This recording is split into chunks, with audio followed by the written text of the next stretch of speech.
There we go. Alright. Wait for this to get set up.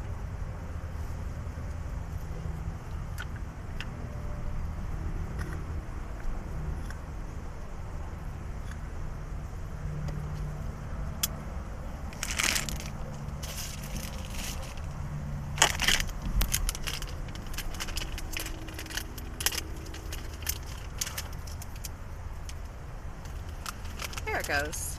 Now it's finally going.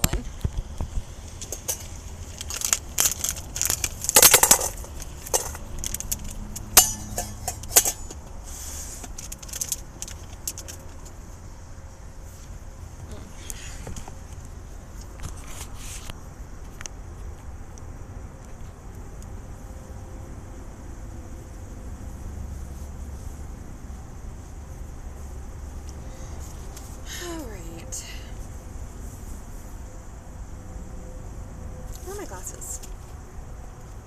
That might help.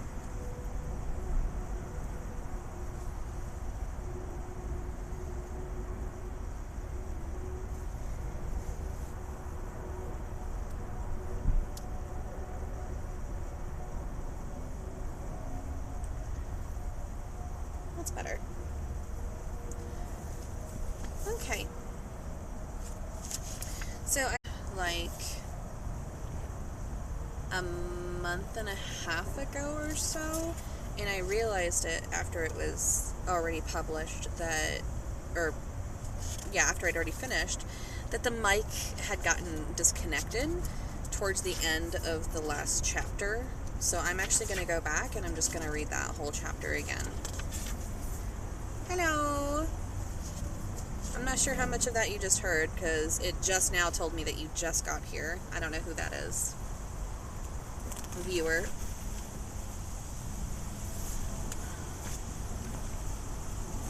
What is that? Oh. Okay.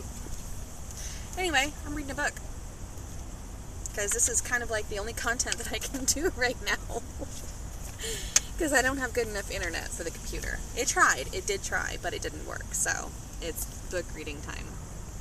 Yeah.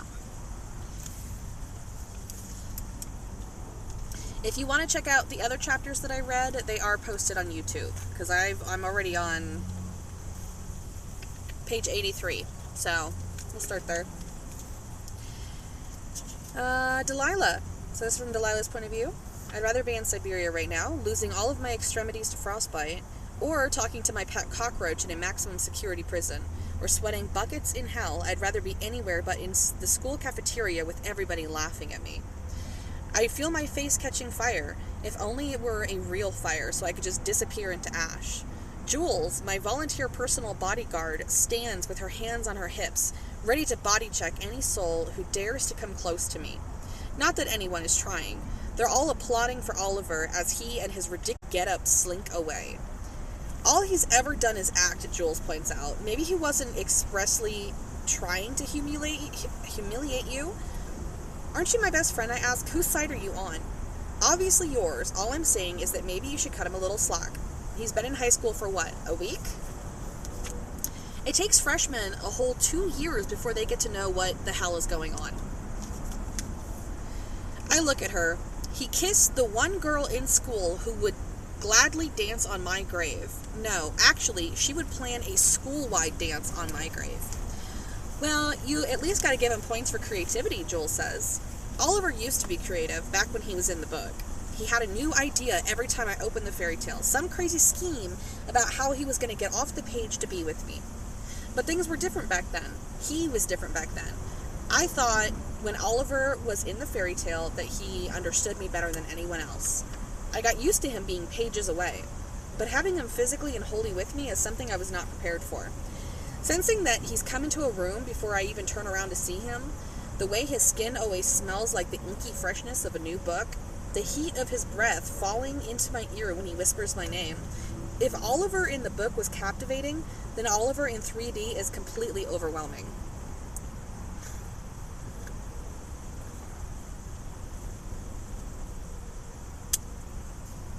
Who would have thought that having your dreams come true would suck so much? I mean, I should be happier than I've ever been.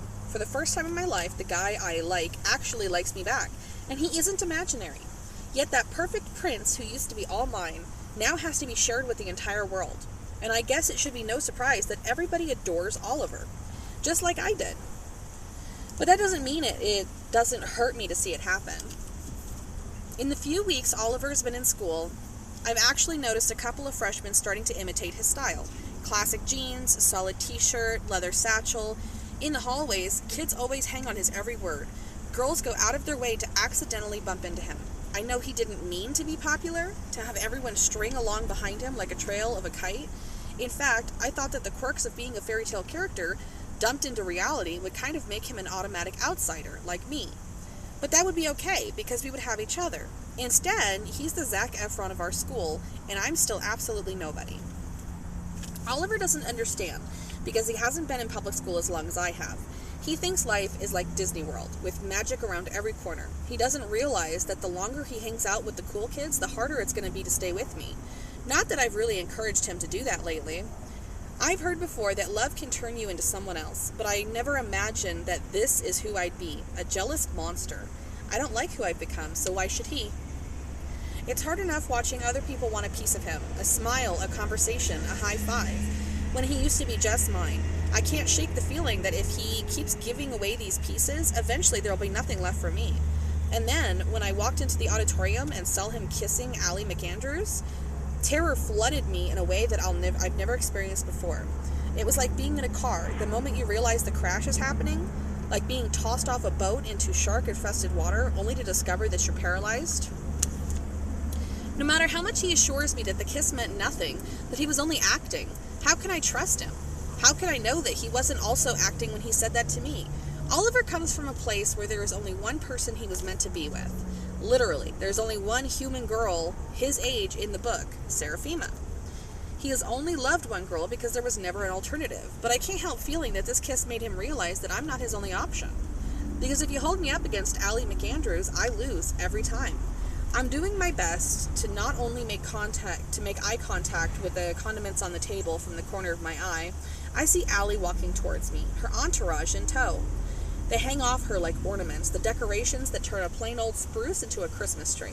I square my shoulders, trying to remind myself that without her followers, a mean girl is just a mean girl.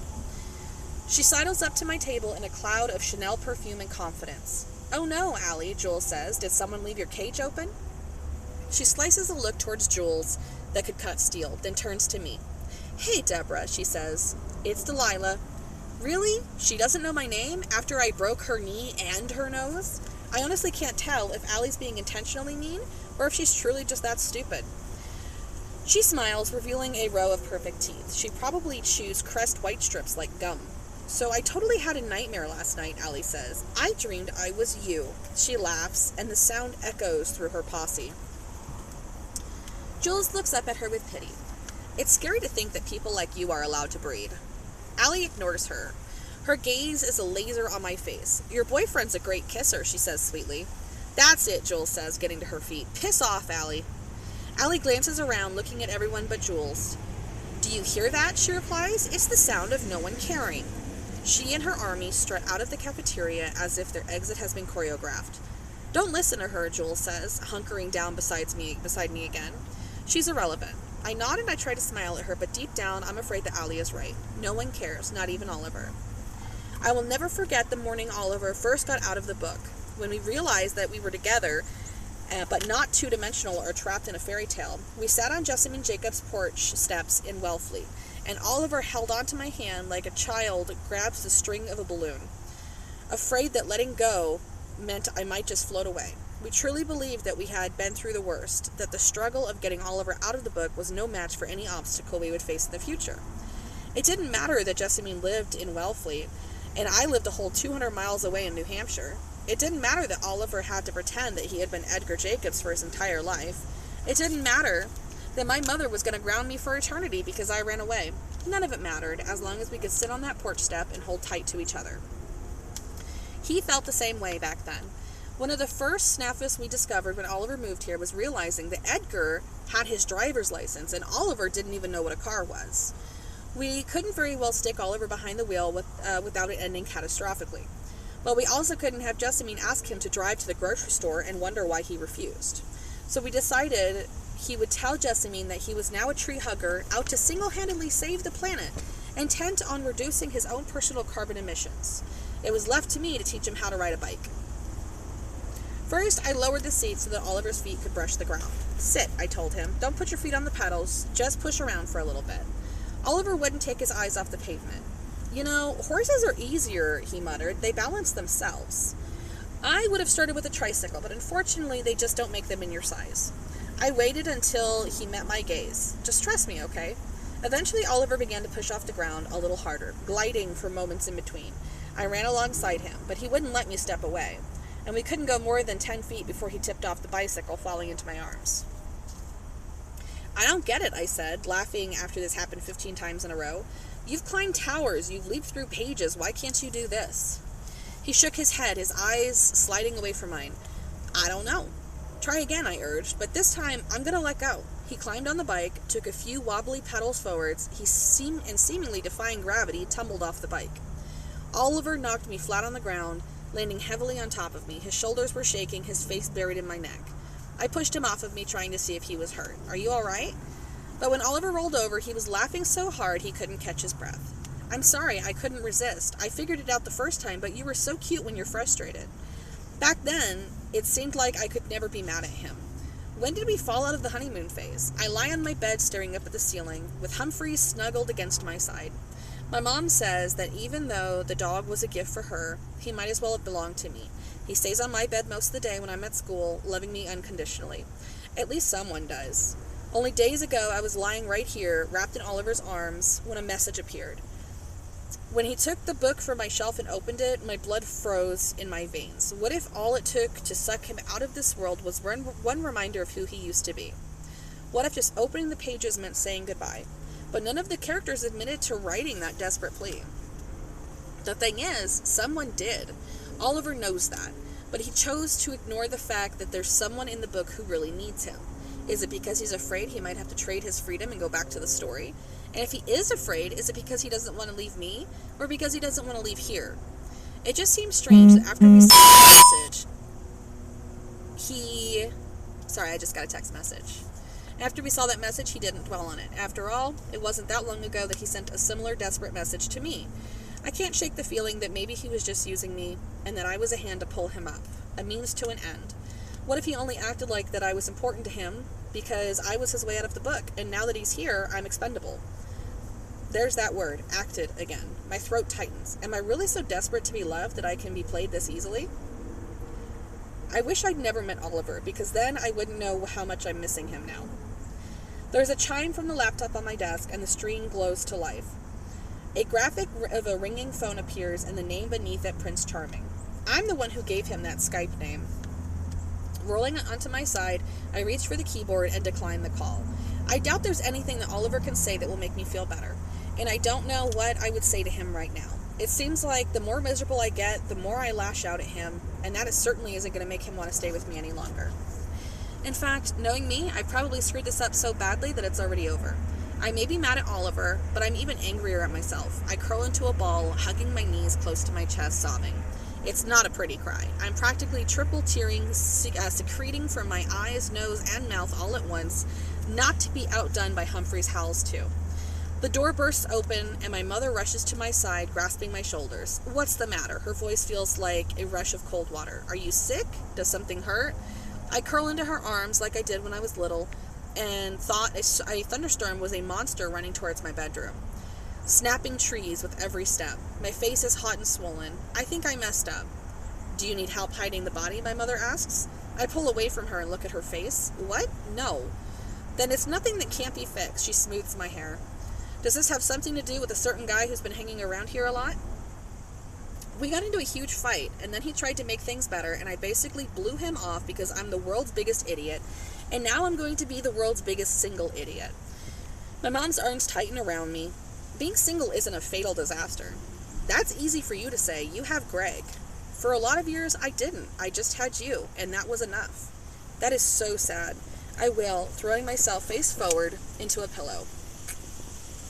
I'm going to be that kid that takes her own mother to prom. Somehow I doubt that, my mother says. There are going to be plenty of other guys in your life before you find the one. I don't want any other guys. I catch myself. I want Edgar. My mom draws away from me. Serious. Delilah, she asks, do you love him? Is love really this hard? Is it needing to be with someone so much that you can't breathe when you're not? Is it wanting to kill someone for making you feel something when he looks at another girl? Hey! RLZ, hi! Thank you! You like my background? It's a nice day out.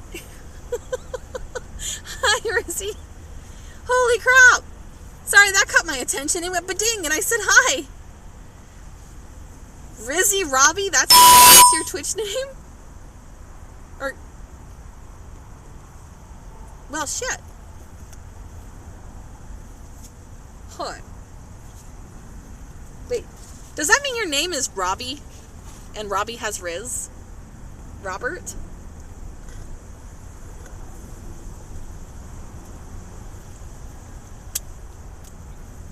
You just scared the crap out of me. That is really gonna help. You have no idea. I have to pay rent to live here. See, I've got electric. Thank fuck that I have electric because I need this space heater. Space heater is a necessity. This is like, I have like a whole thing in here. I've got laundry. This is my bathroom bag. This is like trash pile area. Laundry that can't fit in my other, this is clean clothes that can't fit in my thingy here because this is also full of clothes. I've got doohickeys down here, and then I've got some food stuff up here and cooking supplies, and then I've got my laptop, which works but doesn't work. The internet's not strong enough. It has 1.5 megabytes per second, so it does not work. Like download and upload is 1.5. I've got food in here, which is actually really cool. I've got MREs. I've got my dessert candies in here, and I've got my nightstand with entertainment and stuff, and then I've got my bed. Ta-da! Oh, and I have my inspirational sticker that my friend got me. He got me the whole tent and everything. It was very, very sweet. But I still have to pay rent for the spot, which is like where all the money needs to go. Hi, RLZ. How are you? You surprised the fuck out of me. Because I can't use the computer, I can't do my usual gaming stuff. So I'm like, well, fuck. What do I do? Well, a while ago, back when I was in a rut and I couldn't like figure out what I wanted to game, I started reading this. I got this from like one of those, I didn't get it. My friend had got it for me from one of those library things, those public library things. Like the little library, that's what it's called. Like the little library thing that they have at like certain places. Anyway, they had it at his apartment complex. So I just started reading it on stream. I mean, I'm a decent way through. There's actually a book that I would love to get that I've been wanting to get for like months and months and months. And I want to get it. Okay, I was at Walmart. My friend and I were at Walmart. He was getting me things that I needed. Like, he got me, like a cookware set and the tent and the sleeping bag and the air mattress and some other things. And I literally stopped off at the library, the bookstore area that they have at Walmart. And I looked for it because I was like, there's no way that Walmart would actually have it, right? Because it's on Amazon. It's been released. So I was like, all right, so I'll check Walmart. So I went to Walmart. They didn't have it. And I was like, what was I thinking? Why would they actually have it, you know? Turns out, the Walmart on the other side of town actually has it in stock. I was like, are you fucking kidding me? Of course, I don't have the money for it now, but the book that I've wanted for so many fucking months, it's at Walmart. Walmart does deliver here, by the way. Originally, I didn't have an electric spot. I ended up switching over to an electric spot. It's more expensive, but this is my best friend, and he is needed. So, This and the extension cord got delivered here from Walmart. So, this is my buddy. Thank you, RLZ. It's got some fuzzies coming off of him. Because of this, I have not been freezing at night, even though it has been dropping below freezing. It was like 32 degrees last night. The night before, it was 30 degrees. I'm so happy. Thank you. By the way, this is me. I haven't showered since the night before last. I'm going to be showering tonight, though, so I'm sure I look like crap. But there are no showers here, so I kind of have to just sponge bathe. So I'm sorry I look like crap, even though this is the first time you really get to see me. Oh, man.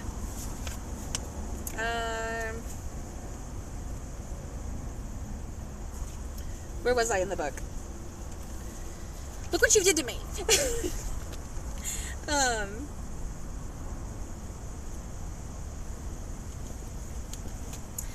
Is it handing someone your heart to hold, knowing you're also giving him the power to crush it?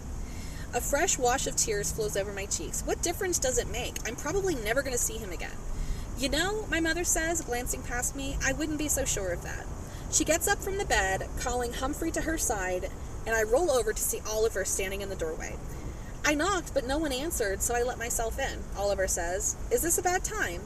"It's the perfect time," my mother says, and she leaves my room. After a tiny hesitation, she grabs the doorknob and pulls the door shut. I sit up and open my mouth, but Oliver raises his hand to stop me. "Don't speak," he says. He walks towards the bed, stopping a foot away. "You've been trying to turn me into a high school student, but when I act like one, everything falls apart. That's because I am not a high school student." Oh, that's okay. I kind of gave you a tour of my tent. It is very small. I'd like to get a bigger tent, but this is what I have, so. Yeah. What did I do with my water? Oh, here it is. It's not like it could go very far.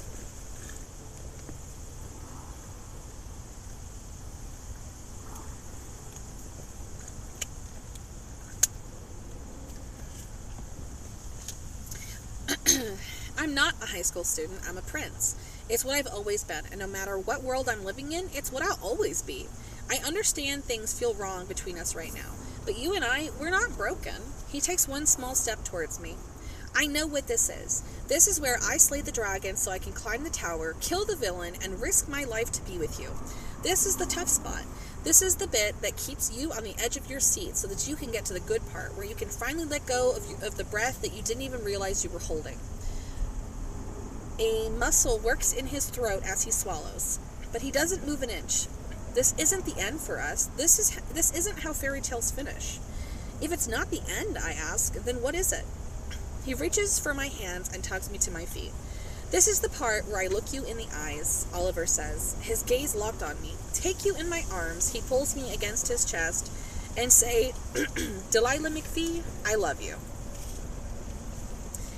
His mouth closes over mine, stealing my breath and all of my doubt. His hands tangle in my hair and anchor my lips against his. I sink into him as if the heat from his body is melting mine. This isn't just any kiss. This is the shooting star, fireworks finale, earth-shattering kiss that makes time stand still, so that we are spinning inside a universe made for two. This is what love is, never wanting to give up. I pull away just far enough for a promise to fit between us. Oliver, I say, I love you too. How come love sounds so violent? You fall head over heels. You're struck by Cupid's arrow. You take the risk of having your heart broken. From an outside perspective, it sounds impossibly painful, not worth the trouble. And yet we do it every day. We keep coming back for more. Why? If it weren't so perilous, maybe we wouldn't crave it so much. Maybe it has to be brutal in order to work. People come in so many shapes and sizes that it takes a bit of force in order to fit together perfectly. But you know what they say about a break that heals? It's always stronger than before.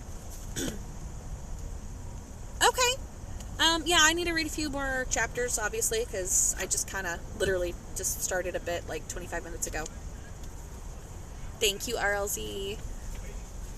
I need to refill my water.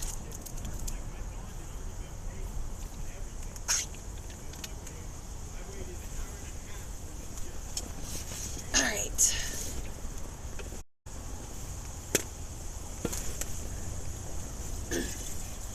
There is a fly in here. It's gonna drive me batshit crazy. Okay.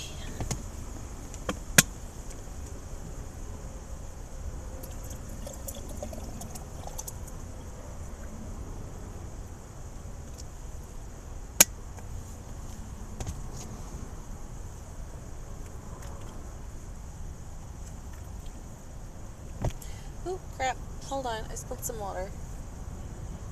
Oh, where are my rags? I think my rags are at the bottom of the thing. I'll just use that.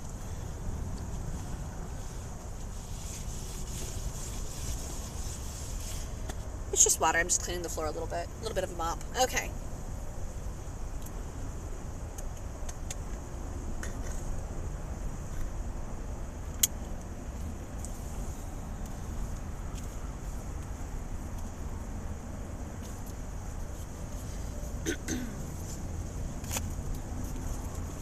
Alright, so now we're going to switch over to Edgar's perspective. Just a reminder, I'm reading Off the Page by Jodi Picoult and Samantha Van Leer.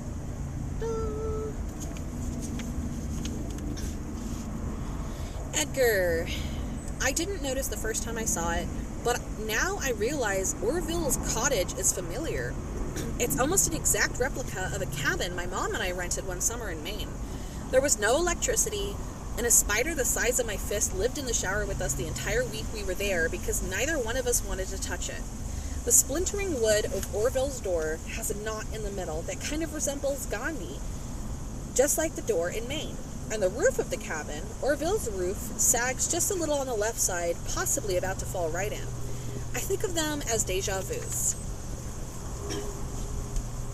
These hidden details of my mom's life that she sprinkled through the fairy tale, I have to admit, I kind of like seeing them. It's like when she used to put notes in my lunchbox, just to let me know that she was still thinking of me when she wasn't there.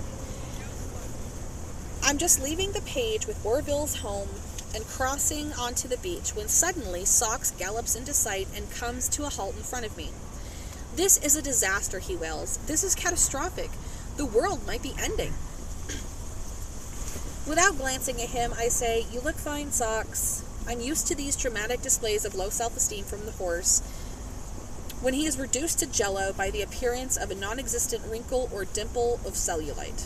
I'm not talking about me, Socks scuffs.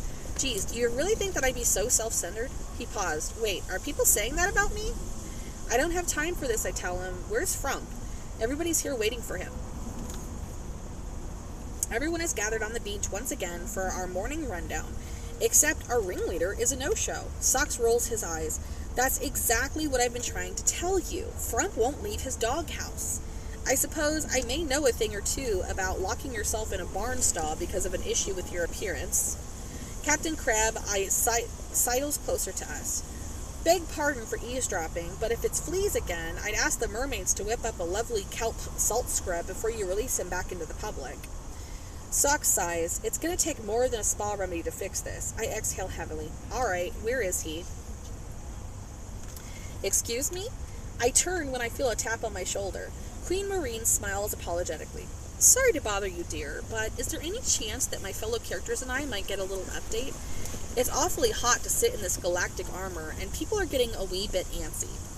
I hop up onto the stump that Frump uses to address cast. Ladies and gentlemen, and, trolls. We're experiencing some technical difficulties. Please stand by. With that, I leap down and climb onto Sock's backs. Let's get this over with, I say. Behind the castle are the royal stables and pens for the peacocks, as well as the dovecote used during the wedding on the final page of the fairy tale, where the birds rested up between the readings.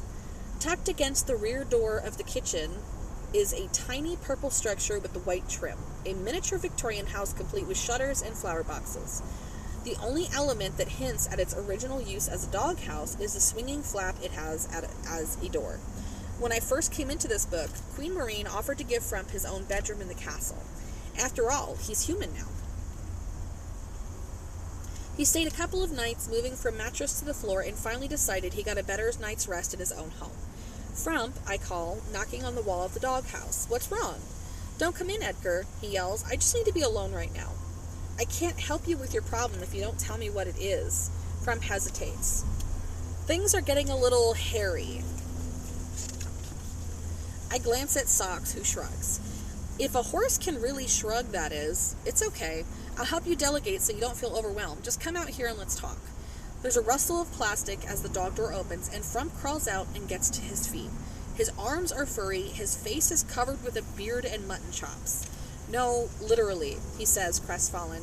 Things are getting a little hairy. Socks gasps. Holy Abraham Lincoln. The tail? I ask hopefully. Still there. I digest this information. This is fixable, I pronounced. We can handle this. Socks leans forward and drops his voice to a whisper. Glint the fairy gives the smoothest Brazilian wax. He averts his eyes. Not that I'm speaking from personal experience or anything. Look at the bright side, I suggest. Your ears haven't grown in. Give it a day, Frump says, glum. Listen, you have nothing to be embarrassed about, and no one's going to say anything to you. You're among friends, I tell him. Frump shakes his head. I don't want her to see me like this. Socks bursts into tears. This is the most ill-fated love affair ever. It's like Cleopatra and Mark Antony. Pyramus and Thisbe. Beauty and the Beast. I grit my teeth. You're not helping, Socks. Pull yourself together and go tell Orville to meet us in his cottage. Socks sniffles. Okay. He trots off, his head still hanging. My hand on Frump's shoulders. You know, she's already seen you as a dog. But she's never noticed me until I was human, Frump laments. I can't go back to being invisible to her. You won't have to, I promise. I'll make sure of it. Frump scratches behind his ear. I know Oliver left some pretty big boots to fill, but you're a good friend, Edgar. Before I came into the book, I was more likely to be found alone in my room with a video game controller in the company of another human. The closest I've come to having friends is playing the avatars of strangers in online battles. Having someone who doesn't just want to hang out with me, but seeks me out for help and believes I can actually make a difference.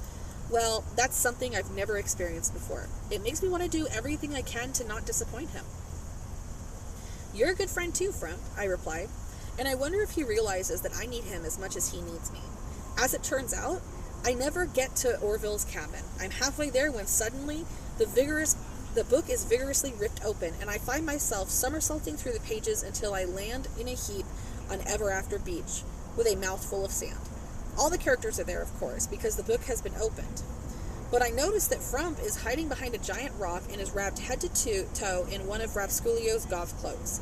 Brushing myself off, I look up at the watery film at the top of the page to see Oliver and Delilah looming over us.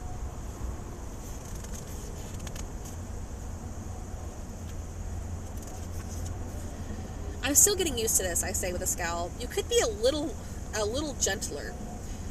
Oliver looks furious. Well, you could perhaps stop interrupting us every time we start to. Oliver, Delilah cuts him off. She shakes her head just the tiniest bit, trying to shut him up. We got another message. She tips the book again, and the world spins. For God's sakes, I mutter. Some of us are still getting over the whiplash. Delilah's room comes into full view, panning past a dog sprawled on her quilt who looks like a distant relative of Frump. Suspended in space above her bed is a string of bobbing letters. I need you. The book is wrenched back around, and Oliver glares down at us, gripping the pages so tightly the world bends at the corners. Which one of you is responsible? He challenges, his voice ringing over the beach. Everyone looks around awkwardly, waiting for someone to fess up. Curiosity spreads like a fever. Could it have been Frump, hoping his friend could save him from falling back into four-legged existence? Or Seraphima, missing her fake true love? Could this be Captain Crab's reminder of an annual dental checkup?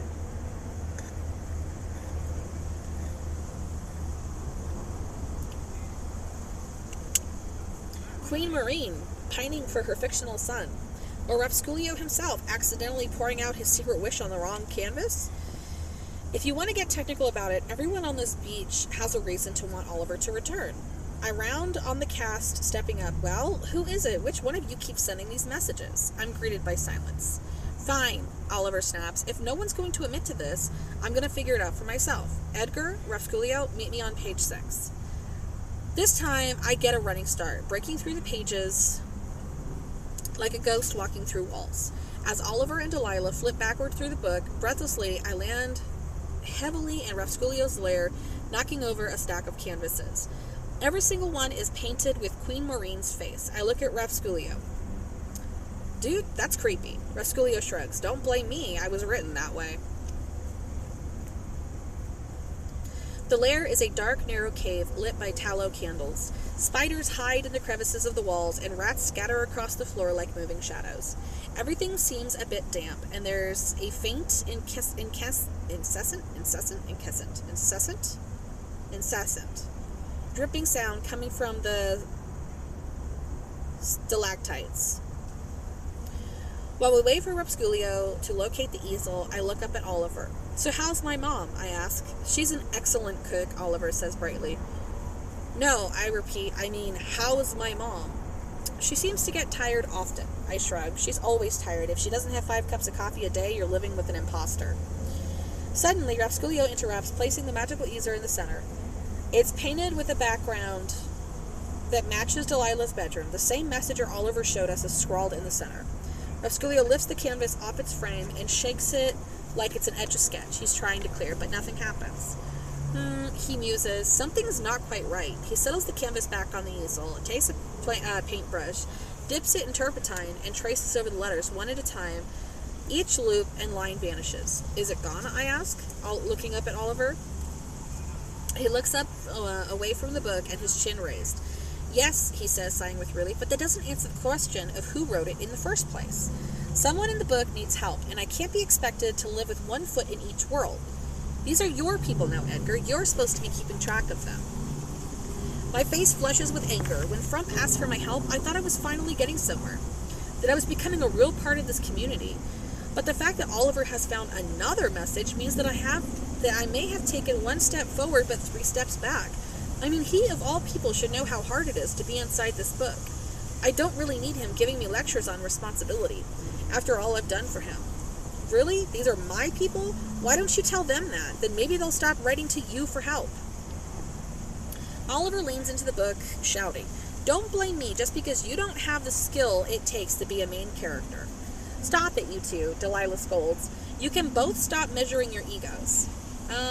Refsculio clears his throat. I think you need to see this.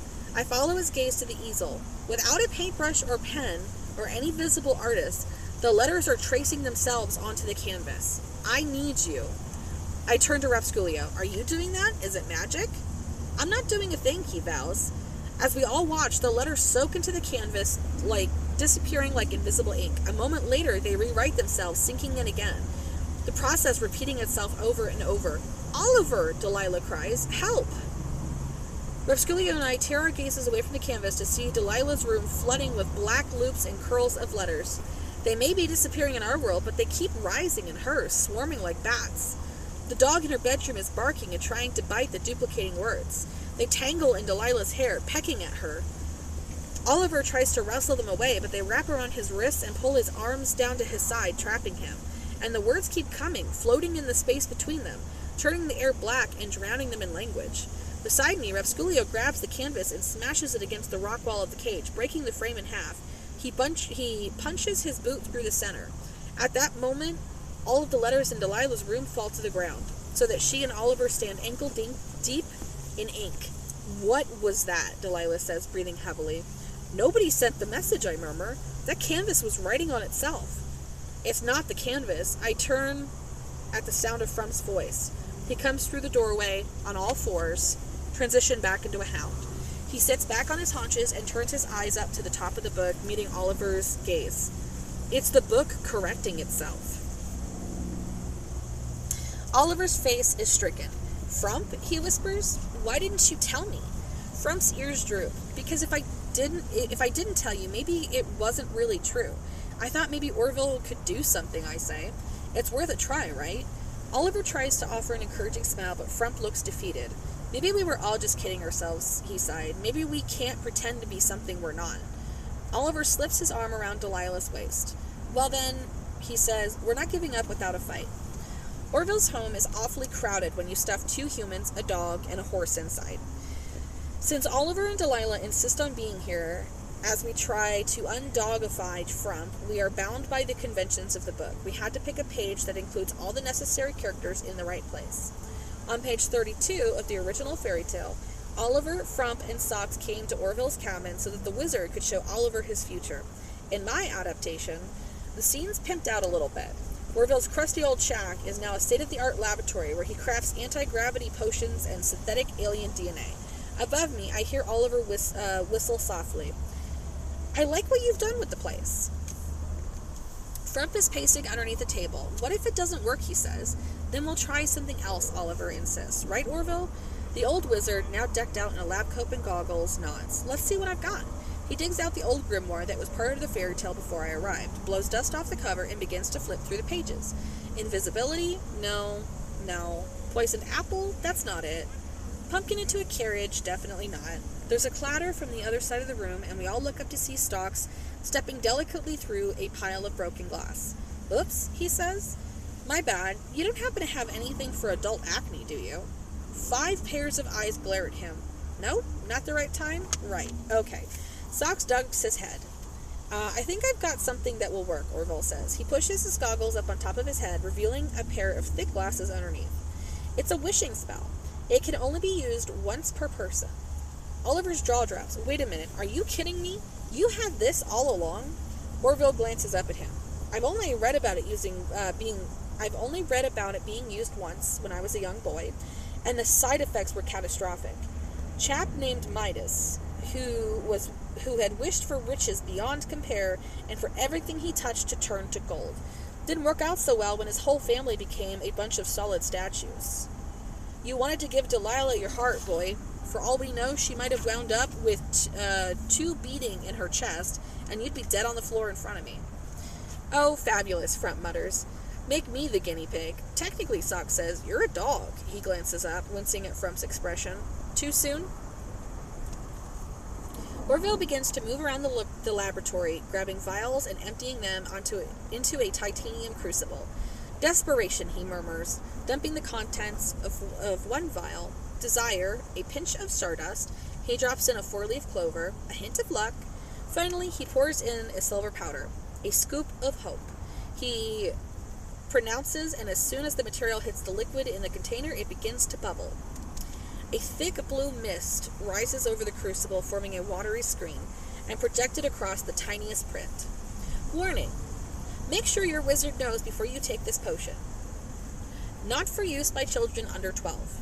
Tell your wizard if you experience chest pain, dryness of the mouth, or the growth of a third eye. This is not a love potion.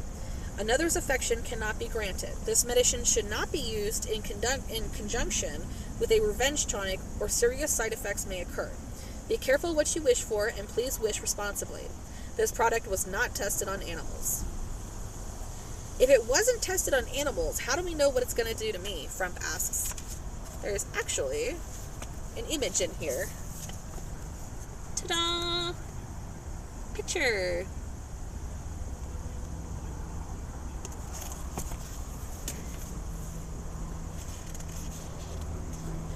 Orville looks at him gravely. We don't. You don't have to do this, Delilah says softly. You're perfect just the way you are. Well, not everyone feels that way. Oliver reaches towards the book and stops when he realizes he can't offer a reassuring pat anymore. Frump, there's more than one girl in the universe, you know. Frump just stares at him. Really, Ollie? Is there? Oliver reaches for Delilah's hand. No, he admits there isn't. Then put that stuff into my dog bowl, Frump says, his voice growing stronger. Orville ladles the potion into a dish and places it on the floor for Frump. He approaches it carefully as the liquid glows. He looks up at me. If it doesn't work, you'll tell her? You'll let Seraphina know that I tried? I nod. The blue mist surrounds Frump's face. He closes his eyes, leaning in, and then stops. Oliver, he asks, his voice very small, what do you do when you're scared? Oliver meets his gaze. I remember that my best friend is always by my side, and suddenly it's not so terrifying. Frump lowers his head and laps at the potion. The floor beneath me begins to rattle, and the walls feel like they're closing in.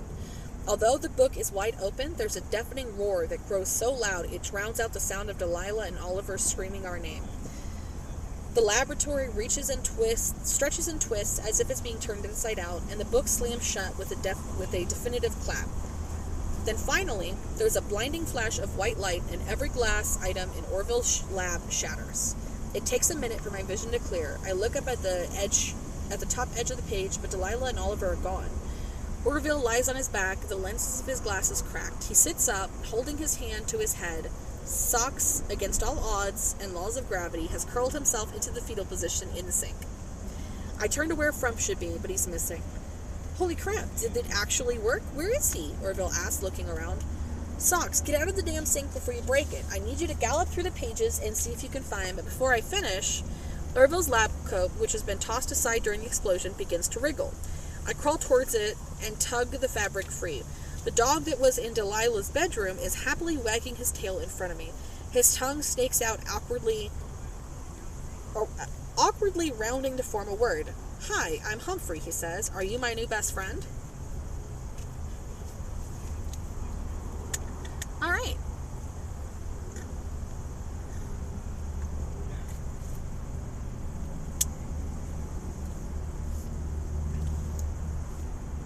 Time for the next chapter.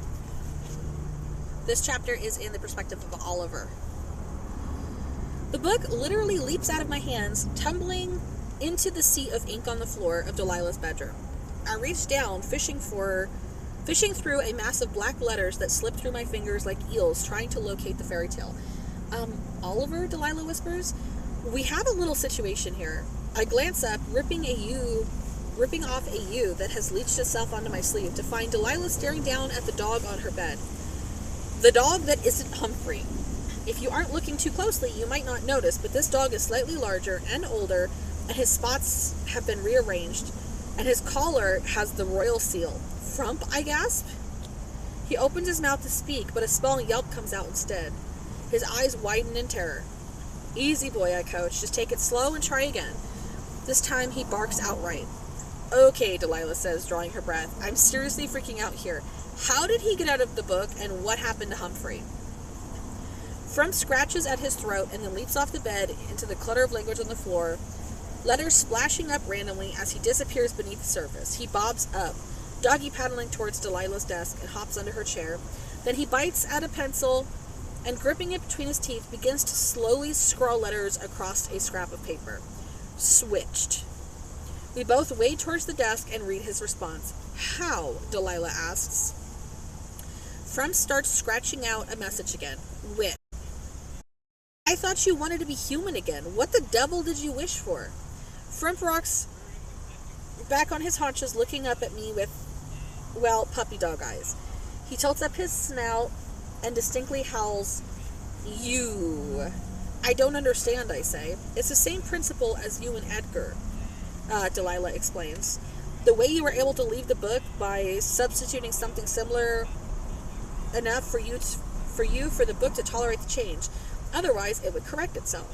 So Frump is truly here, for good. I wrap my arms around his neck. This is really too perfect. Now I have everything I want in one place. Frump starts scratching at the desk again with a pencil.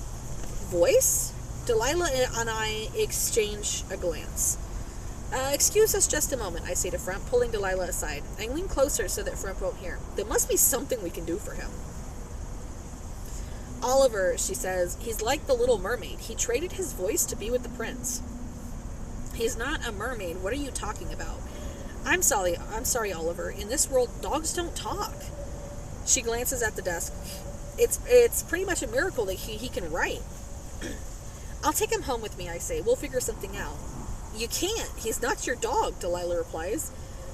With any luck, my mother will still think he's Humphrey. It would be immensely helpful if you could convince him to be a little less human until we can figure out how to get him back into the book. Wait, I say, does he have to go back? He doesn't belong here, I hesitate. You could argue that neither do I. She grabs my wrist, pulling them up between us. Don't ever say that. You belong where I am. I smooth her hair back from her face and press my lips to hers. A ringing bark slices between us. Frump sits up on Delilah's desk chair, his paws balance on the back, trying to get my attention. His tail wags vigorously. Right, I say, clearing my throat. Listen, Frump, here's what we're going to do. Before I can continue, there's a knock on the door. Delilah and I freeze. Just a second, Delilah calls, and then she turns to me hissing, we have to clean this up. I look down at the pool of letters flooding Delilah's bedroom. How? Her eyes roam around wildly. Closet, she mutters, and she begins scooping up the words. They drip over her arms like tentacles, leaving behind an oily residue. I heard Humphrey barking, says Mrs. McPhee, through the closed door. Is everything okay? I rip the sheets off her bed, and I start shoveling the letters into a pile in the corner. Frump leaps down from his perch, biting one corner and dragging it closer so that I could tie them in a knot. He saw a chipmunk, Delilah says to her mom. Together we wrestle the gargantuan bolt into the closet and manage to shut the door by leaning all of our weight against it. By the time we were finished, we were panting and flushed. Frump hops onto Delilah's bed, and she walks to the door just as I notice an errant N lying on the floor. I snatch it up and stuff it beneath her pillowcase as she turns around to make sure that we're ready. She then yanks the door open, smiles at her mother, who looks at Delilah up and down, and then glances at me and raises an eyebrow. I see you two made up, her mother says. I think my cheeks must be red as brick. She pats her leg. Come on, Humphrey, it's time for dinner. Frump doesn't budge. I clear my throat. Humphrey, come now, be a good dog. Frump shoots me a look that could slay a dragon and jumps off Delilah's bed, trotting to her mother's side. As they leave the room, Delilah's mother reaches for the doorknob and then, on second thought, leaves the door wide open. Where's the book? Delilah asks once her mother has gone downstairs. I didn't come across it when we were cleaning up. I didn't either. We both begin to tear the room apart looking for the fairy tale, which has floated somewhere in the recent flood of letters. There, I cry, spotting it beneath the bureau and crawling on my hands and knees to retrieve it. Delilah rips it out of my hands and immediately opens to the page we were last on. Rosculio, Edgar, and Sock stare at us from the corner of the lavatory, looking quite worse for wear. Have you seen Frump? Edgar asks. Sock's rode the whole book and he's missing. We have him here, Delilah replies. Have you come across my dog, Humphrey? At the sound of his name, Humphrey comes skidding out from behind the laboratory table, carrying a model atom in his mouth like a tennis ball. He drops it, covered with drool, and wags his tail. Hello, most favorite person in the world. I found a ball. It's the best ball. Also, you are a giant. Oh my God, Delilah whispers. Yeah, Edgar says sarcastically. So thanks for this. Orville, how do we get him to trade places again? Delilah asks. The old wizard shakes his head. I don't know, he admits. Anything that springs to mind is rather complicated. I fear that any spell I cast to bring Frump back to the world might accidentally take you too, Oliver. My heart sinks as I realize that all of this world, this life, this girl, could be ripped away from me, simply because of Frump's accidental wish. He came here because he wanted my help. Could I really be so selfish to refuse to give it to him? I may dream of reaching the stars, but I'll never get there if someone else's dreams is anchoring me to the ground. Orville glances up at us. I need a little bit of time to think. I'm so glad that we're all together. Look at my friends. So many friends, Humphrey says. He flops down at Edgar's feet and rolls onto his back. Skinny boy, will you rub my belly? Edgar sighs and looks at Orville. Don't take too long. Gently, I close the book and set it back on Delilah's shelf. If Orville's right, I can't ask Frump to sacrifice so much for me. What do you mean, she asks. If we both stay here, he'll never see Seraphima again. He'll never speak again. He'll always be a dog.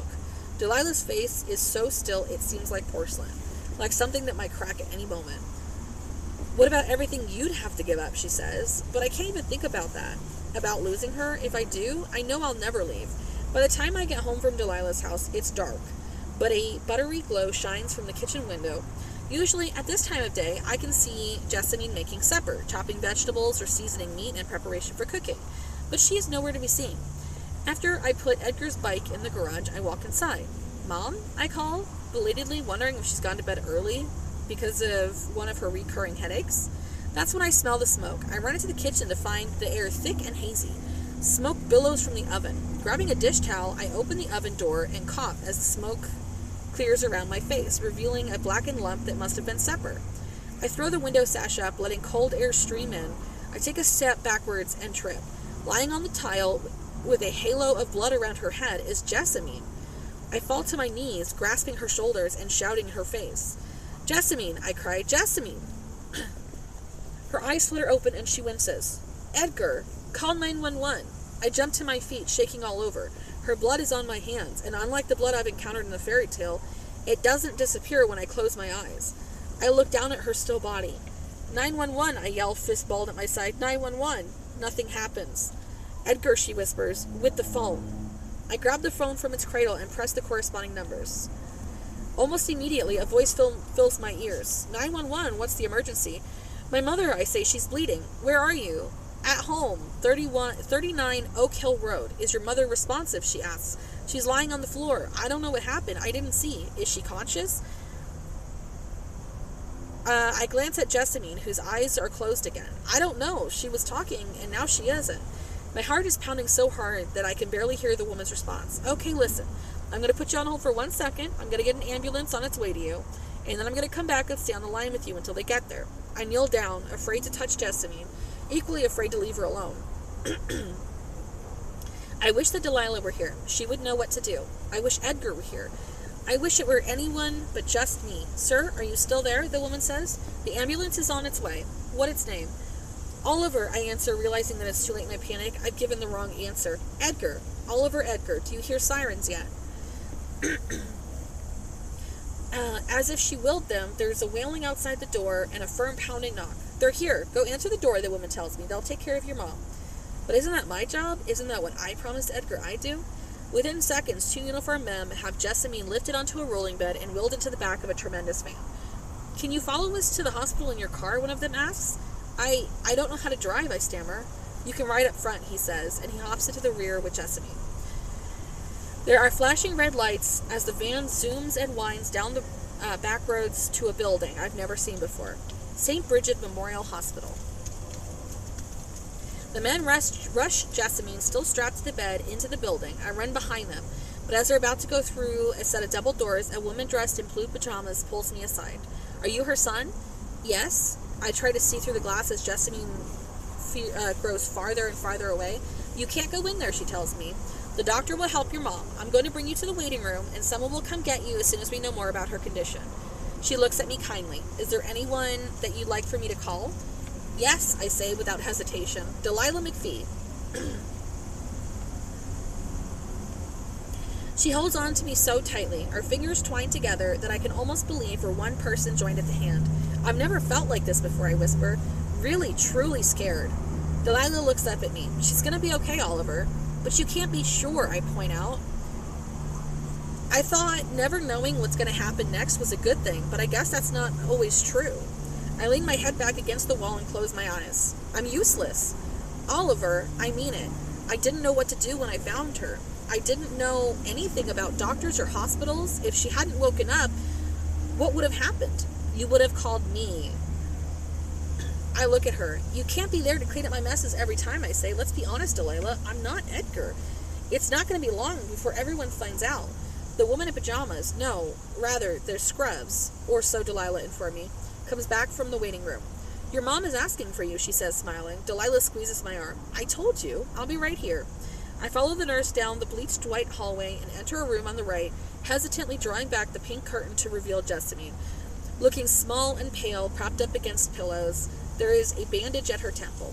"Mom," I say, and she holds out her arms. I fall into them with relief. This is not my mother, but in this moment she feels like it. "What happened?" I asked, my voice muffled against the spotted nightgown she is wearing. "I'm fine, Edgar. I fainted, that's all. I happened to hit my head on the way down." "You fainted?" I say, seizing on the most important words of the sentence. "Why? Are you ill?" "I was so busy today that I completely forgot to eat," Jessamine says, dismissing my concern. "Honestly, it was silly and stupid of me. I'm fine." "So can we go home now?" I ask. After this day, with the message from the book and Frump's arrival and Jessamine's injury, all I want is normal back. "Well, they have to keep me overnight," she admits. "It's protocol." "I'll stay with you," I say. "I'll skip school tomorrow." "You're not getting out of class that easily," Jessamine smiles. "It's going to be incredibly boring, doctors running tests and watching me and me watching endless Spanish soap operas. Although, how will you get home?" Delilah's in the waiting room," I say. "She could drive me." Her face relaxes as she sinks back against the pillows. Do you think her mother would let you stay at her house tonight? I feel better knowing that I don't have to worry about you being alone. I guess. Her eyes drift shut. Good, she sighs. I love you, Edgar. I lean down to kiss her cheek, but she's already asleep. I'm sorry I'm not who you need me to be, I whisper, and I slip out of the room. I stand beside Delilah awkwardly as her mother hands me a stack of towels. Thanks, Mrs. McPhee, I say. It's not a problem, Edgar. You're welcome to stay as long as you need, she pauses, and if there's anything I could do for your mother, just let me know. I nod, but I can't imagine how Mrs. McPhee, who works all day long, would have any time to run errands. She set me up in the guest bedroom, which is 3 doors down from Delilah's. I must admit, knowing that she's going to be so close to me will make it terribly hard to fall asleep. Good night, Mrs. McPhee says as she starts to leave. Frump dashes between her legs and hops up on the narrow bed. Humphrey, she scolds. Down. Oh, it's all right, I answer. I wouldn't mind some company tonight. Better the dog than my daughter, Mrs. McPhee murmurs. Mom, Delilah cries. Good night, Delilah, her mother replies. She waits with her arms crossed, and it's perfectly clear that she is going nowhere without Delilah. I must admit, I'm a bit offended, but then again...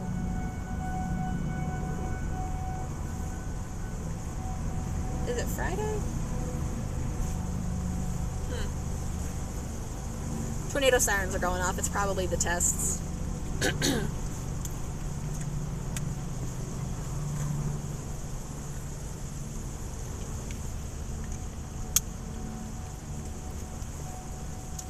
I'm a bit offended, but she doesn't realize her daughter's boyfriend is a prince who would never compromise his true love's reputation. Delilah leans up and pecks my cheek. Sleep tight, she says, and she follows her mother out of the guest room.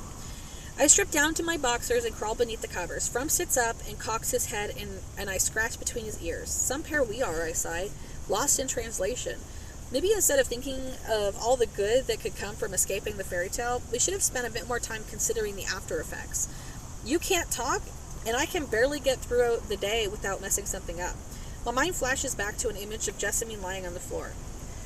She was so still, I whisper, and there was so much blood. It's different here. It's a world of permanence. Consequences stick. You can't just turn a page. You have the sword wound heal. For heaven's sake, Rapsculio falls 9 stories in the climax, and he walks away without a scratch as soon as the book is closed. Here, cuts bleed and bodies break, and there are no second chances. Frump opens his mouth as if he is about to respond, but all that emerges is a whimper. I promised Edgar that I'd take care of Jessamine for him.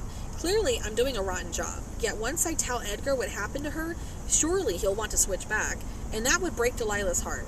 Frump puts his paw on my arm. For a moment, we just look at each other, and it doesn't really matter that he can't speak, because I know exactly what he would say if he could. Oliver, he'd tell me, tomorrow's bound to be better. I flop back onto the pillows, crossing my arms behind my head. Frump curls into a donut against my side and harumps into the covers. I imagine a perfect life. I thought that escaping the book meant every dream I had ever had would come true. But dreams, it seems, have costs. For every person that you make happy, there's another one who you disappoint. Sometimes I wonder if Queen Marine or Captain Crab were to see me in school with my new clothes and friends, would they even recognize me? Would I want them to? Outside, the moon is a silver sliver. Every night, the shadow eats a slice of it until it's nothing but this hollow rind. I feel the same way. With each day, I lose a little more of myself. Frump snores in his sleep, his legs twitching as if he's chasing Seraphima. Carefully, I draw back the covers and slip out of bed, padding down the hall until I am standing in the dark outside of Delilah's bedroom door. I turn the knob as silently as possible and slip inside. She's lying on her back, her dark hair fanned across the sheets like a mermaid's underwater. Her skin reflects the moonlight, and the covers are tangled at her feet. She's wearing a t-shirt that seems to have swallowed her whole. When you see the sunrise every morning, you get used to it. You forget to grasp at the mixing of the colors, at the way the sun's rays spill over the mountains and light the ocean on fire. Being with Delilah every day, I've forgotten how absolutely stunning she is. Delilah's eyes open slowly, and she dumps, nearly levitating on the bed. Holy crap, Oliver, she says. You scared the hell out of me. I take a step backwards. I'm sorry. I didn't mean to scare you. Why are you staring at me like that? You're not wearing any clothes. I glance down. mortified to realize that I forgot to dress before leaving my room. I'm so sorry, I'll go. No, Delilah says, swallowing. This is good, very good. I hide my smile and sit down on the bed. I couldn't sleep. Delilah scoots, making room for me to lie down beside her. I curl on my side facing her. We are inches apart. Sometimes when people have insomnia, they count sheep, she tells me. I frown. Who keeps a herd in the house? No, it's a metaphor. The point is to just count something. When I was little, my mom had me count my blessings. I think about that for a moment. Then I roll over, pinning Delilah to the mattress. I can feel her heartbeat speed. I wind my fingers through hers and whisper in her ear. Number 1, I say, your hands. Then I drop a kiss on each eyelid. Number 2, I say, your beautiful eyes. I slide my hands down her arms and slip them beneath the hem of her oversized shirt, spreading my palms across her back. Number 3, your soft skin. I nibble my way from her collarbone to her jaw, and she sighs. Number 4, I say, the sound of your voice. I trace her lower lip with my thumb. Number 5, your mouth, and then I kiss her. Delilah's lips move under mine as if we are speaking the same secret. I break away only when there's no more breath to share, and bury my face in the curve of her neck. I love you so much. Her hands play over my shoulders. When you say that to me, I feel like I'm flying. With a groan, I roll onto my side, curling my body around hers. I slip my arm beneath her waist and pull her tight against me, her back to my front. I'll never let you fall, I promise. Good thing her fucking mom didn't walk in. Like, Jesus fuck. Oh, man. 2 days after Jessamine's return from the hospital, we celebrate with a meal she calls takeout. That is a collection of delicious foods from a foreign land. Although she doesn't seem to have much of an appetite, I can't stop eating. I have never tasted anything so delectable in my life, I say, mopping up sauce with flatbread and stuffing it into my mouth. Really, Jessamine muses? Most of the time when I want Indian, you fight me to the death for Chinese instead. Perhaps my taste buds are evolving. She says, raising an eyebrow. Who are you and what have you done with my son? My blood runs cold. Has she figured it out? Then Jessamine laughs. Does this mean I can start cooking Brussels sprouts too? What the devil is a Brussels sprout? I force a smile. Let's take it slowly, I suggest. I watch Jessamine pour herself another drink of water. I've been watching her carefully since she's come home, as if her bones are made of glass and the slightest bump might shatter her whole. But with the exception of a small bandage on her temple, she seems to be her usual self. Not that I'm entirely sure what that is. I know I need to tell Edgar what happened to his mother, and that she was in the hospital overnight, and I'm not holding the truth back from him, honestly. It's just that I want to wait until I'm able to give him good news. To tell him that his mother is fine. I want to be 100% certain. Jessamine begins closing up the ingenious little boxes that hold the food. How about we watch a movie after dinner? Do you want to pick, she asks. One shelf in the living room is devoted to small folders containing discs that, like Oliver's potion for the future, project a moving image onto the television screen. I've watched a few with Delilah. I let my finger trail over the pictures of robots and aliens, which all seem to have numbers in the title. And finally, I come across one that looks more palatable. I hand the movie over to Jessamine, who takes it and smirks. Very funny. What? It looks rather interesting. The Princess Bride, she says. The last time I suggested watching this, you said you'd rather cut off your own leg with a rusty spoon. Well, I thought that you might like it, I say, holding my breath. She smiles up at me. Oh, the sacrifices the son is willing to make. We settle on the couch, shoulder to shoulder, queuing up the film. Jessamine has scooped us each a bowl of ice cream, which, frankly, is one thing this world has going for it that puts the fairy tale to shame. And here I thought, melt in your mouth was simply a figurative language. It's hard to believe that in a year you'll be going off to college, Jessamine muses. I turn to her horrified. What if I don't want to go anywhere? Edgar, since you were 10, you've dreamed to going to the University of South California to major in video game design. Thanks to social studies class, I know that California is about as far away from New Hampshire as one can go in this kingdom, without falling into an ocean. If I thought Delilah and I were separated when she was here and I was merely on Cape Cod, how could I withstand the distance? I can't leave here. Jessamine puts her arm around me. Edgar, we've been through this. You shouldn't be worrying about me. What would make me the happiest is knowing that you're following your dreams.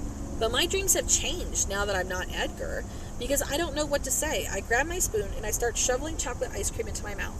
I'm halfway finished with the contents of the bowl when I realize Jessamine is staring at me as if she's never seen me before. When, she asked, did you become a lefty? Oh no. What am I going to do? I asked Delilah, pacing in front of my locker. She knows I'm not her son. She wants me to go to California, for God's sakes. When Delilah doesn't even offer a word of encouragement or support, I turn to her. What's wrong with you today? Delilah rubs her eyes. She looks like she's been locked in a pirate's brig all night. Not that I'm going to tell her that. I got like 2 hours of sleep, she says. Frump is refusing to eat kibble, which means I have to prepare a gourmet meal after my mom went to bed, and he snores like super loud. And every time I try to take the sheets away from him, he actually kicked me. Wait, what? I say, my head snapping around. He slept with you in the same bed? Yes, just like Humphrey did, remember? You're not the only one with a hidden identity. I've seen what you wear when you sleep. He's just an animal, Oliver. I grit my teeth. Exactly. A grin breaks over Delilah's face. Someone's jealous. She leans closer to me. And you know what else? I've seen him naked. I frown. Not funny, I say, slamming my locker. It's been 2 days since Frump arrived. Have you heard anything from Orville? No, Frump and I opened the book last night, and he's still working on a remedy. I consider this, and Delilah tilts her head. What are you thinking? That maybe we should fashion a pair of pants for Frump in the meantime. I'm pretty sure my mom would notice, Delilah says. Honestly, Oliver, he's really not my type. Only slightly mollified, I look down. Then maybe you could wear pants to bed, I suggest. Delilah turns, about to lecture me, but she is interrupted by the arrival of Chris, who needs to get into his locker. I'm so glad you guys are both here, he says. I need your advice. Chris looks at Delilah. You know your friend Jules? What about her? I was kind of thinking of asking her out. Delilah's eyes widen. Yeah, except for one thing. She scares the hell out of me. Why? Just yesterday, Chris says, I watched her make Mrs. Jacon cry in homeroom, telling her that by taking her new husband's name, she was a disappointment to the female sex. Jules may be tough, but trust me, she has a soft side. She cried twice watching Titanic. I cried 4 times, Chris murmurs. Perhaps we should all go out courting together. Dude, Chris says. Not all black people are into basketball. He means a date, Delilah explains, and I nod. A slow smile unfurls over her face. So you finally want to take me out, huh? I shrug. It seems fitting since we've already gone to bed together. Delilah's mouth drops, and Chris's eyebrows shoot up to his hairline. That is my cue to leave, he says, and he walks down the hall. Shaking her head, Delilah says, Oliver, she says, you and I need to have a little talk about slang.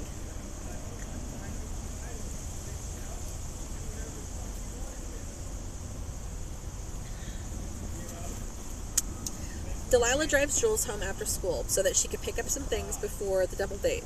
Then we continue to Delilah's house, with Jules sitting in the back seat, fidgeting. This is the stupidest idea that you've ever had, she says. I don't even know why I said yes. Because you don't want to die alone and surrounded by cats, Delilah replies. God damn. This chapter is stupidly long. Like, stupidly long. I was like, when's the next chapter? And it's like ages away. Holy crap, how many pages is that? It's like 31 pages on one chapter. Usually the chapters are much smaller in this book. Okay. Because you don't want to die alone, surrounded by cats, Delilah replies. You know my track record, Jules mutters. He'll probably be gone by dessert. Maybe Chris will be the exception, I suggest. Jules snorts. Easy for you to say. You're lucky. You already found your dream girl. Actually, she found me. Delilah catches my eyes, and I grin at her. Hold on.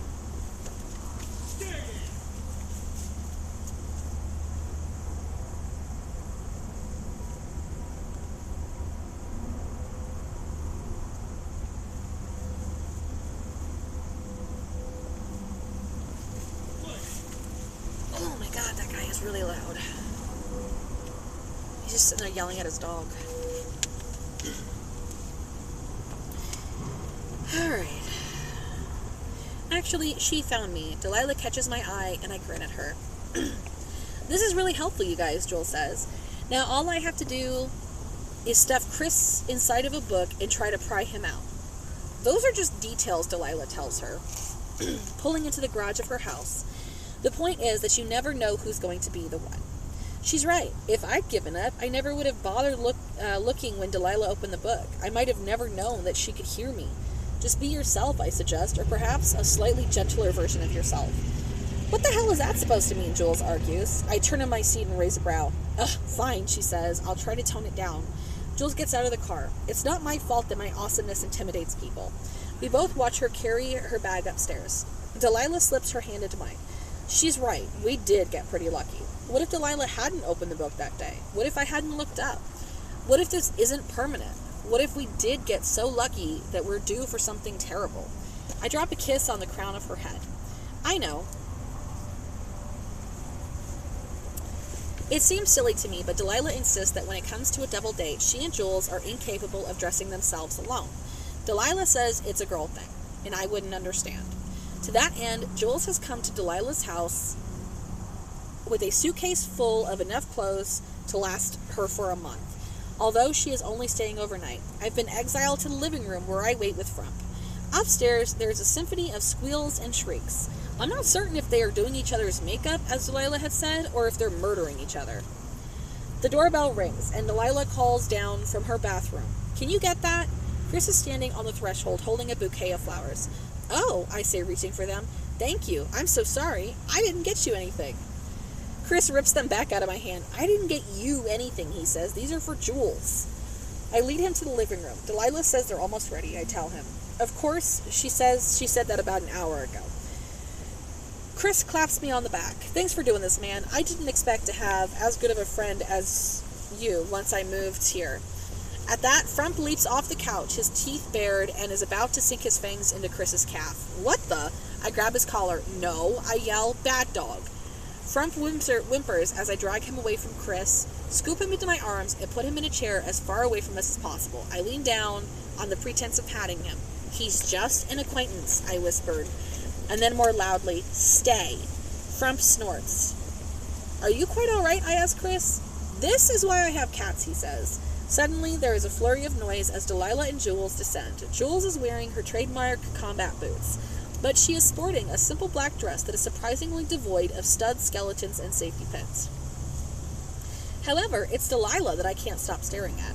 She's wearing a filmy white dress that seems to breathe over her curves. The low neckline reveals a constellation of freckles on her collarbone. Her hair is twisted into an intricate braid, and a few tendrils escape at the nape of her neck. I can't help but think of how perfectly a tiara would settle atop her head. You look great, Chris tells Jules. Tell me something I don't know. She says, I brought you these. He hands her the bouquet. Oh, thanks for the corpses of murdered plants. Delilah clears her throat. Jules. She rolls her eyes. I mean, wow, they're so pretty. Then Jules looks at me. Edgar, you're drooling. I tear my gaze away from Delilah as the girls start walking towards the front door. Chris puts his hand on my arm. She hates me. I consider this. No, I say, that's just Jules. Delilah has picked a restaurant for dinner that seems as if it had been ripped off the pages of a storybook. Tables nestled in a copse of trees, which are illuminated by strands of twinkling lights. Small stone fire pits dot the premises, and servants in starched white linen aprons stand at attention as we pass by. When we reach our table, I pull out a chair for Delilah. My lady, I murmur, and she beams up at me. Chris, halfway into his seat, jumps up and tugs at Jules' seat, and when she is already half inside of it, she glares at him. You don't think I'm capable of getting into a chair by myself? No, Chris stammers. You look very capable. He buries his face into the menu. What kind of place is this, Delilah? Jules asks, reading the selections. Candied celery and lemon verbena foam and sorbet quenelles. Is this actually a word? Shut up, Delilah says. This is the only fancy place with vegetarian options. You're a vegetarian? Chris asks. Jules straightens her spine. I don't support the slaughter of helpless animals for a man's desire for barbecued flesh. So yes, I am. Barbecued flesh? I repeat. She means steak and hamburger, Delilah says. She's just being dramatic. Dramatic, Jules repeats. Where do you think your meat comes from? I blink. The refrigerator? At the castle, our meals just appeared, and here Jessamine goes to a special store and comes back with ingredients. Cows, Joel says. Meat comes from cows. My eyes widen. What? I gasped. I turned to speak in a whisper to Delilah. I knew all of our cows by name in the kingdom. You let me eat our pets? What kind of bubble is Cape Cod, Chris says. He turns to Jules. Well, you know what they say about vegetarians. They're just vegans who couldn't cut it, he smiled. I've been one since I was 12. Really, Jules says, arching a brow? You're a vegan? Chris leans back in his chair. There are all kinds of things about me that you would never expect. Well, Jules says, smiling for the first time since the date began, good thing we have the whole night. To my surprise, Jules and Chris spend the entire meal with their heads bent together, talking about everything from the best science fiction film-to-book adaptation to the institutional oppression of cafeteria food. Now, Chris is yammering on and on about constellations, which he studied with a telescope in his bedroom each night. That one's Cassiopeia, he tells Jules. He lifts her hand and guides her arm to point. And that's Canis Major. You can tell because Sirius, the dog star, is in it. Chris locks eyes with Jules. It's the brightest star in the night sky.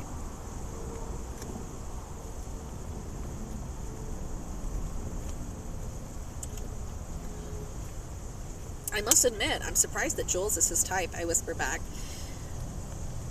Oh, looks like this has been a huge success, Delilah says quietly to me. I must admit, I'm surprised that Jules is his type, I whisper back. I'm surprised that Jules is anyone's type. Delilah laughs, and the waiter returns, placing a math worksheet on a small silver plate in front of me. Thanks, I say politely, but I'd much rather have an eclair.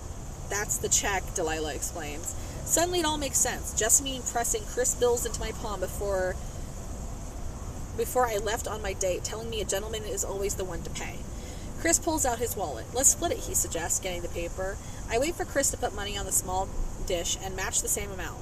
Then I stand, pulling out Delilah's chair and offering my hand. Chris is helping Jules put on her jacket. I know the most amazing vegan cupcake place, he says.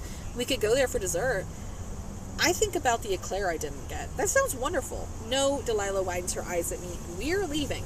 But I like cupcakes. She loops her arm through mine. Then I'll make you some at home, Delilah says, and she adds underneath her breath, we're giving them a time alone. Turning to Chris, she asks, I'm assuming you can just drop Jules off at my house later? You bet, Chris says. We walk to the parking lot, and Delilah and I watch them drive off in Chris's car. They grew up so fast, she jokes.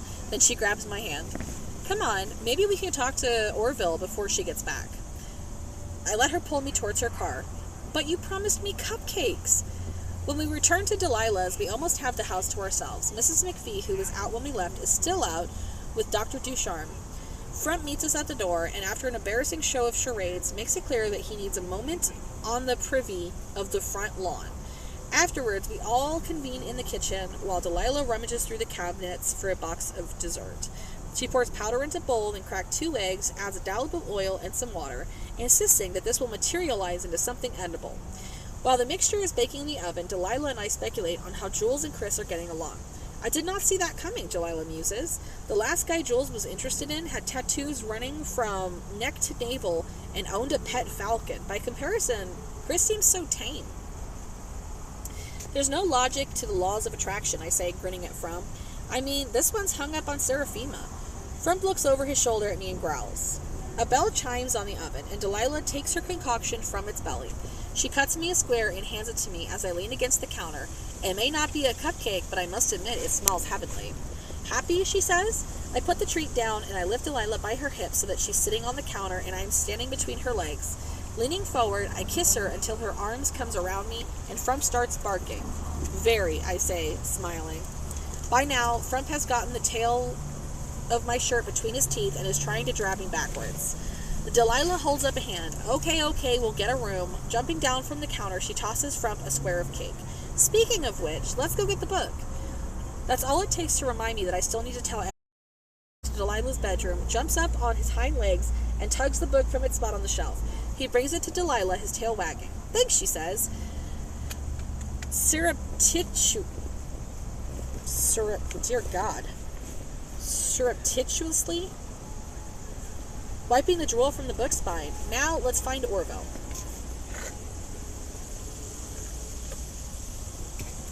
I crack open the book, but to my surprise, nothing is where it's supposed to be. Although we were always in place and ready for the reader when one came, I seem to have caught the characters unaware.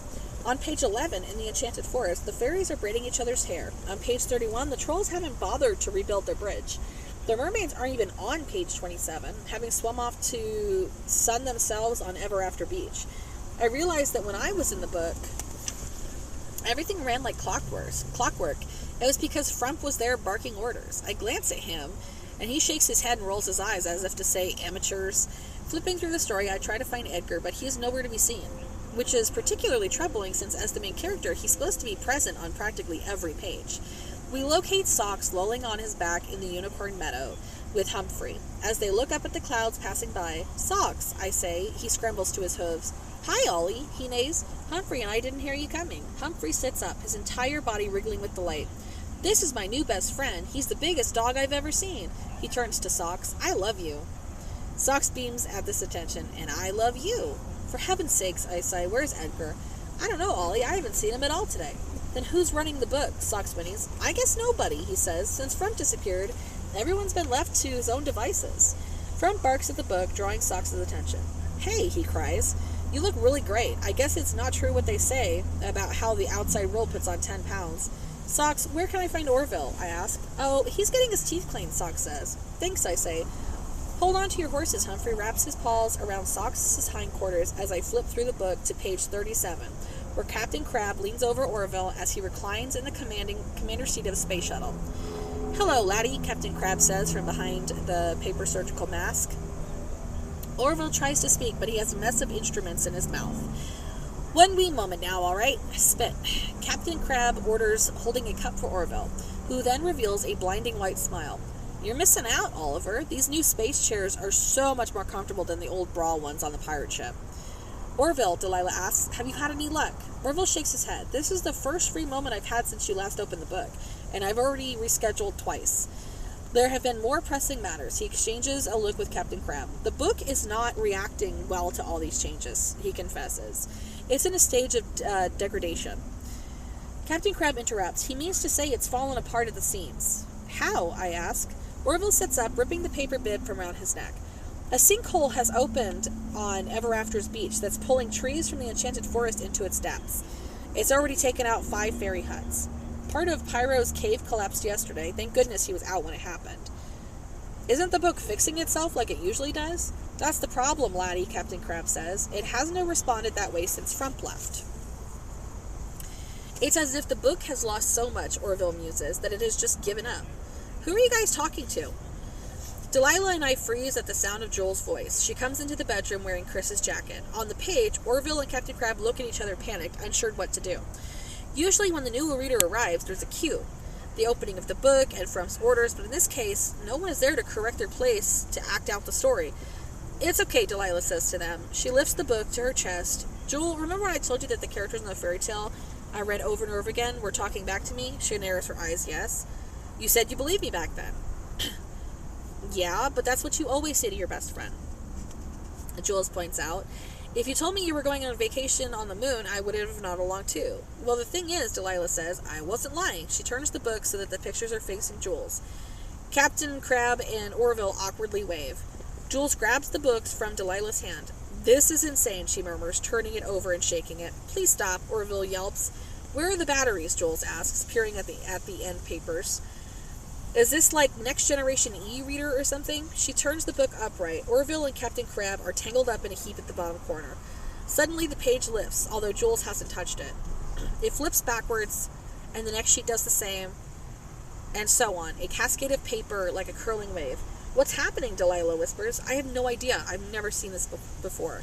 The paper falls flat at the very beginning of the book, the copyright page. It's a territory we've never explored. Mostly empty space with small clouds formed of letters that cast shadows on the ground. It's quite far away from all the other pages, and without mountains or trees, water or castles, there just isn't any reason to tread there, which is why we characters pretty much have forgotten it even exists. Jules looks up at us, her eyes shining. This night just keeps getting more awesome, she says, and in that instant, she disappears.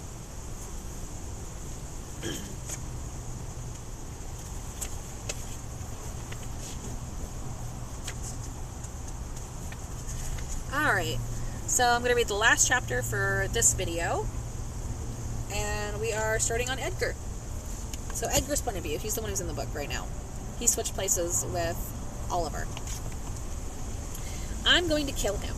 It's been 2 days since Frump disappeared, and ever since then I've been trying to shake this stupid dog, which has basically become my shadow.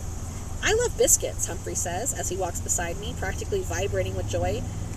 Delilah gave me biscuits. They're my favorite food. Do you like biscuits? We should get some biscuits. Is there a mute button for you, I ask. I walk a little faster, trying to put some distance between us. How about we play a game, I suggest. Games? I love games. Shocker, I say sarcastically. This one is called Count Every Room in the Castle. Oh, that sounds fun. Can we use a frisbee? I really like frisbees. He sits back on his haunches, his tongue wagging. Once, he says, I ate a shoe. And? I threw up. I nodded slowly. Okay then. So that game. On the count of 3, I want you to go find every room in the castle, and then you come back here and tell how many there are. Ready? 1, 2, go. Humphrey doesn't move. What are you waiting for? You didn't say 3. Oh, for God's sakes, 3, I say. He takes off like a shot up the stone staircase, his toenails scabbering as he rounds the corner. Immediately, I head in the opposite direction and slip into the broom closet. In the dark, I try to figure out how long I'll have to stay here until Humphrey loses interest in trying to find me. His attention span, from what I can see, is less than a nanosecond. But I can't be too careful. I swear, that stupid animal has some kind of radar, because every time I think I've escaped, he turns up out of thin air, wagging his tail. As my eyes adjust to the darkness, I see a shelf of folded sheets and towels. The sheets on the bottom are printed with small purple flowers, just like the ones that are always on my mother's bed. The door of the closet opens, and my heart sinks when I think Humphrey has found me. But it's only Queen Maureen, who blinks at me and says, "Oh, hello, dear. Can you pass me that mop?" I hand it to her, expecting her to ask me why I'm hiding in a broom closet in the middle of the day. But either she doesn't care, or this is just something that people do here. Have a nice time, Maureen says. Let me know if you get hungry. Shh, I warn her. I'm trying to hide from Humphrey. Ah, I see, she answers. Well, carry on then. Before she can shut the door, however, there's a crash so loud that it shakes the timbers of the castle. I step out of the closet to find Humphrey sitting in the hallway with his tail between his legs. Something happened in the kitchen, he whispered, and I love you so much. It's easier to come up with battle tactics to defeat Zorg than to distract Humphrey long enough for me to get a moment alone. Humphrey, I say, waving a toy that the fairies made out of sticks, acorns, and straw. Fetch. I throw it as hard as I can, practically into the margins. Oh boy, oh boy, oh boy, Humphrey cries, dashing after it. A moment later he returns, the toy clamps between his jaws. He shakes his head vigorously and then drops the toy between his paws. I love this toy with all my life. He snuggles, biting at it. I love it so much that I want to eat it. He pulls and chews. I love it, I love it, I love it. Oh no, it's dead. Humphrey steps back from the scrap head that seconds ago was his toy and looks up at me in distress. Okay, I sighed. That took 30 seconds. Maybe I can tire him out. How about a run? I'm the fastest runner ever, Humphrey says, and he bolts on to the next chapter.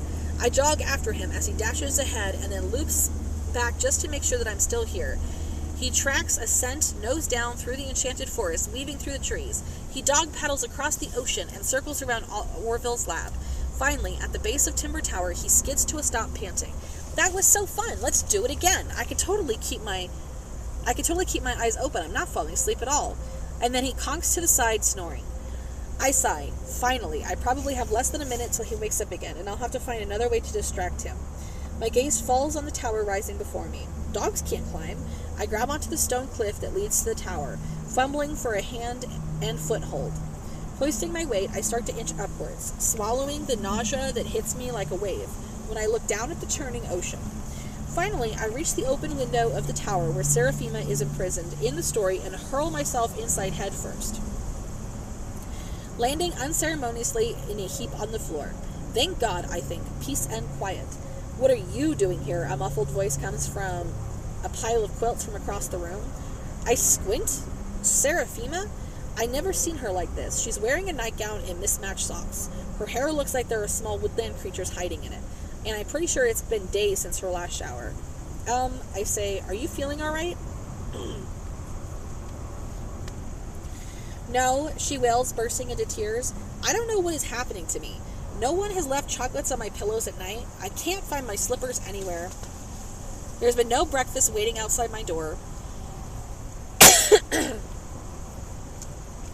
And I can't even remember the last time somebody told me that I was pretty.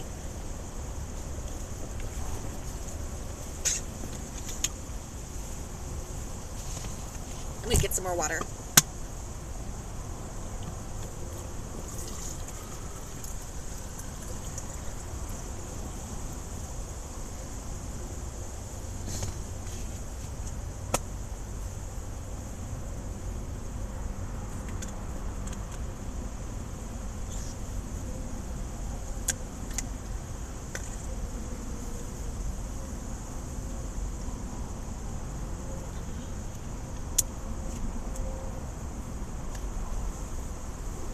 Okay.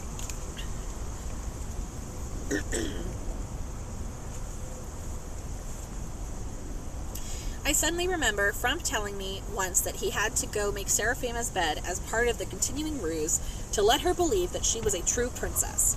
I wonder if that's what love is, giving in to someone's delusions just because you know it makes them happy.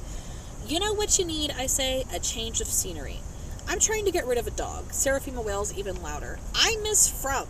Believe me, I muttered, you're not the only one. Listen, do you know any good hiding places in this book? She stops crying and blinks twice. Then she lifts the hem of her sheets and blows her nose into them. Let me think, she says, sliding off the bed and behind a folding screen. I turn away reddening as she takes off her nightgown and I see her naked silhouette. A moment later she emerges in a wrinkled stained gown, sporting one blue shoe and one green one. Her hair has been yanked into a messy bun so that it sits off-center on her head and only contains half of her hair. Do I look all right? Sure. Her shoulders sag. It doesn't matter anyway. It's not like I have anyone to impress. I glance out the window and see Humphrey starting to stir. We have to hurry, I say. Please tell me I don't have to climb back down. I usually just jump. Are you insane? Even Rapsculio can do it, she says, and he's a big baby.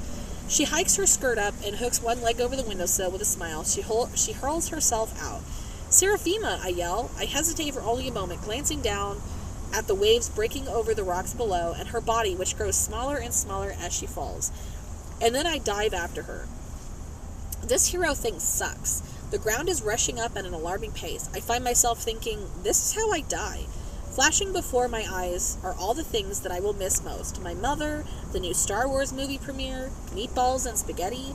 As if I'm attached to a bungee cord, I stop mid-air, an inch before my body is smashed onto the rocks. But unlike on a bungee cord, I don't snap back up. Instead, I hover. Turning my head, I see Seraphima suspended the same way. She delicately arches her foot and tiptoes a few steps down to the ground. Well, she asks, looking up at me, are you waiting for an invitation? I take a deep breath and jump, landing squarely on both feet, safe and sound. Now what? Follow me, Seraphima replies. She grabs my hand and starts to run, flying through the pages until we come to a stop on a tundra made of snow. Or that's what it looks like. Anyway, it's nothing as far as the eye can see, but it's not cold. Where are we? I ask. Past the title page, Seraphima says. I've only been once. I take a step forward and my entire body leans to the right. The only way I can walk is on a slant. I look up, my head brushing against the low-hanging letters. Of course, italics. Seraphima, too, is struggling to keep her balance. The silence is shattering, an utter vacuum. This is perfect. Humphrey will never find me here, I say, my voice echoing as if it's fallen to the bottom of a canyon. How did you ever find it? By accident. Once I had a blemish, Seraphima confesses. I couldn't bear for Oliver to see me that way. So I wandered as far away from us as possible, and this is where I wound up. It's not being perfect all the time, you know. It's not easy being perfect all the time, you know. Her attention was distracted by a small pulsing circle some distance away. What's that? It looks like a manhole cover. Seraphima walks closer on the diagonal, tripping as she slides at an angle. Her princess slippers don't offer any traction, and she skids down the slope of white towards this pinprick of ink. Help, she cries. Edgar. Her fingernails claw at the wide empty space. I put one foot out gingerly, testing the ground before I inch closer, scared that at any moment I'll slip as well. It's like a world made of invisible slides. I manage to creep nearer and stretch out my hand. Seraphima, I shout. Grab on. She reached towards me, her fingers brushing mine. Hello, Fly.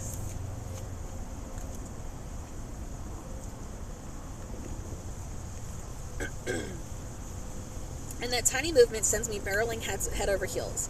Seraphima tumbling in front of me is sucked through the whirlpool of black.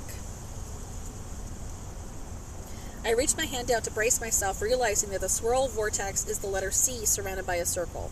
I fall right through the middle of the copyright symbol. I land hard on my back, surrounded by piles and piles of random objects.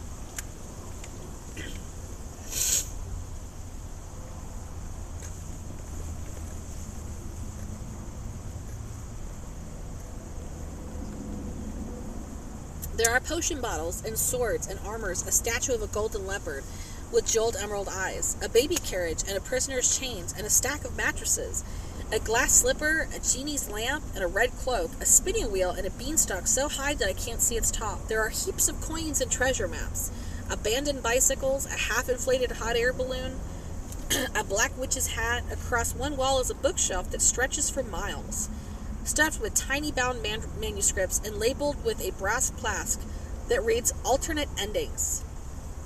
I pull one out and read the last page. And Rapsculio and Queen Marine lived and loved happily ever after.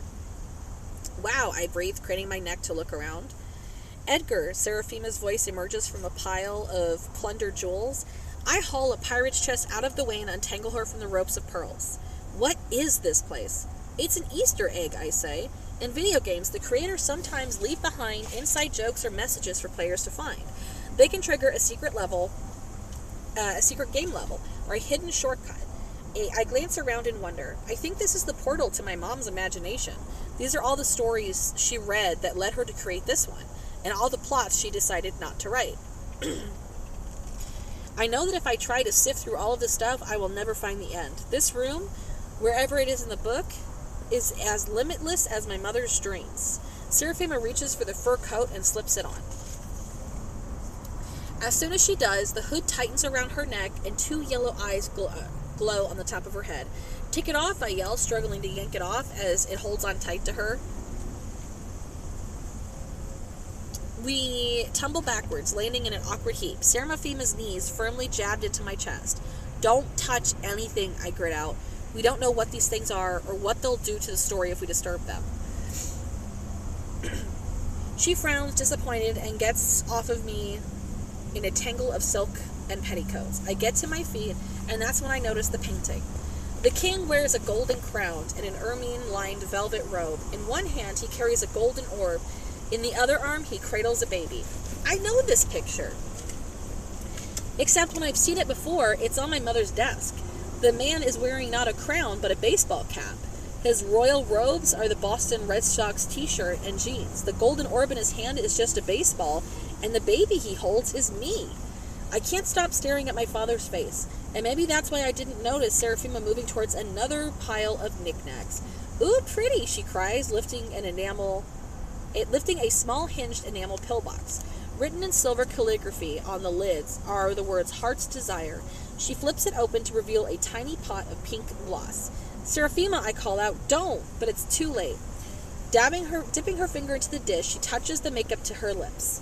Seraphima convulses and her lips part.